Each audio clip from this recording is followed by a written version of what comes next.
Well, from what I've heard, it is a misdemeanor charge alleging that he grabbed her in a rough way or something like that. But it's getting a tremendous play, as I understand it, on CNN and other places right now. But it really is an irrelevancy when you consider what we're dealing with, the presidency of the United States and some of the issues on the table.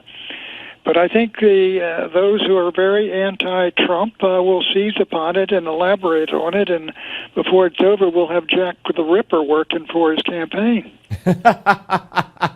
Yeah, I mean, and they're trying to tie this.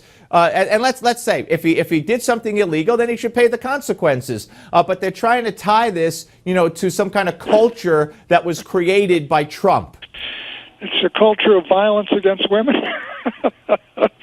Well, look, there is a big game going on, and that is but it plays in what the Democrats are going on with the so-called war on women, that they're indifferent to the safety and health of women. They're indifferent to their concerns. They use bad language and all the rest of it.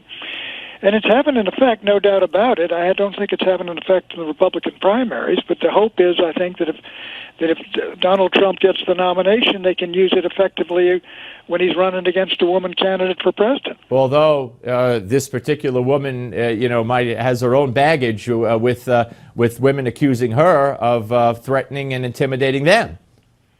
Well, she does, and look, they've all got a lot of problems, and she's going to have to look at the FBI primary that's coming up, which is the big one for her.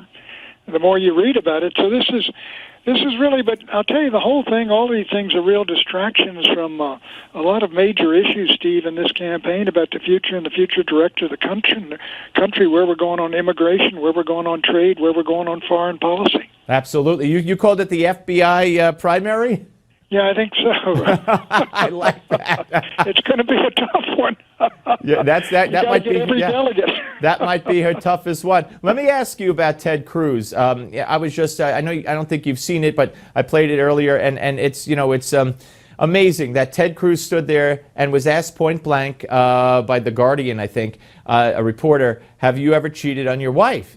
And Carly Fiorina steps in, and he stood there like a little sheepishly, pouting little boy while she came to his defense and trashed Trump. And then he was asked again, and he said, let me just say, I'll answer it. The National Enquirer story was garbage. I think the people want to move on and talk about the issues.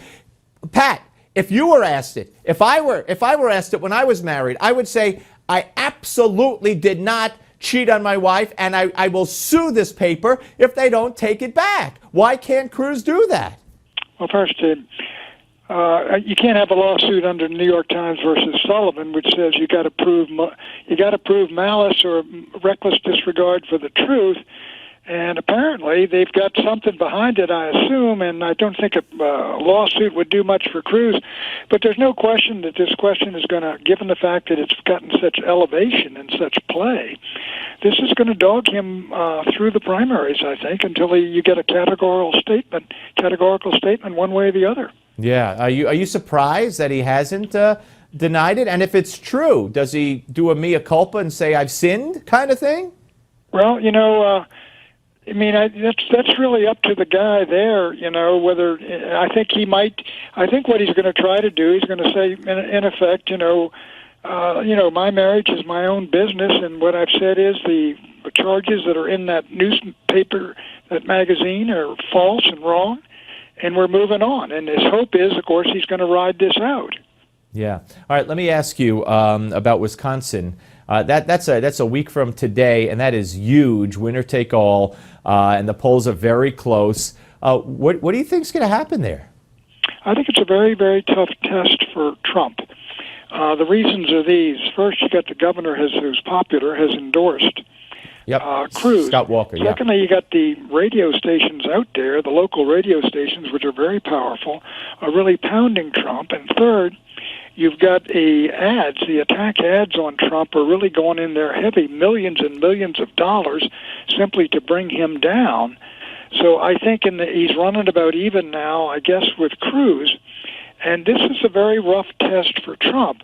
I think if he loses it, he still can easily win the nomination, but he's really going to have to start running the table completely if he loses this. And this would really, I think, blunt and halt the momentum he's built up. And vice versa. What if Cruz loses? What if he does win? Trump's the nominee. Yeah, yeah. Pat, always great to talk to you, sir. Thank you very much. Okay, you take it easy, fellas. All right, you too. Patrick J. Buchanan, ladies and gentlemen, here on the Steve Malzberg Show. Very interesting, as always. Okay, next, we do what nobody else does. We go where no man has gone before. Da, da, da.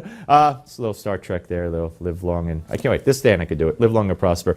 We take your phone calls, 877-NEWSMAX, 877-639-7629. It's coming up next. Call now.